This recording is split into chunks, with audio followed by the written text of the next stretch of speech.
ఇంగ్లాండ్తో మరో 2 టీ20లు మిగిలి ఉండడంతో ఈ సిరీస్లోనే అతడు టాప్లోకి దూసుకెళ్లినా ఆశ్చర్యపోవాల్సిన అవసరం లేదు. బ్యాటింగ్ పొజిషన్లో మూడో స్థానానికి ప్రమోట్ చేసిన తరువాత తిలక్ చెలరేగిపోతున్నాడు. ఇక టీ20 వరల్డ్ ఛాంపియన్ అయిన టీమిండియా నుంచి టాప్ 10లో ఇతర బ్యాటర్లు కూడా ఉన్నారు.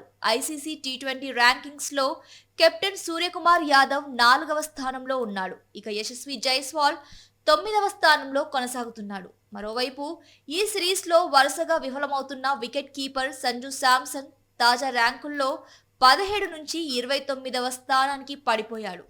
అటు టీమిండియా మిస్టరీ స్పిన్నర్ వరుణ్ చక్రవర్తి ఈ ర్యాంకింగ్స్లో టాప్ 5లోకి దూసుకొచ్చాడు.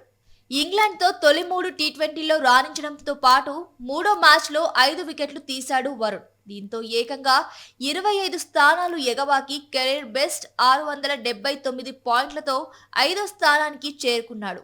3 మ్యాచ్లలో వరుణ్ 10 వికెట్లు తీయడం విశేషం.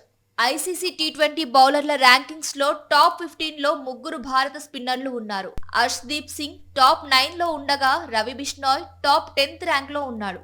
ఇక అక్షర్ పటేల్ 11వ పొజిషన్లో కంటిన్యూ అవుతున్నాడు. మరోవైపు టీ20 ఆల్రౌండర్ల ర్యాంకింగ్స్లో హార్దిక్ పాండ్యా టాప్ ప్లేస్లో కొనసాగుతున్నాడు. నేపాల్ ఆల్రౌండర్ దీపేంద్ర సింగ్ ఐరీ 2వ ర్యాంక్లో ఉండగా అక్షర్ పటేల్ 12వ స్థానంలో ఉన్నాడు.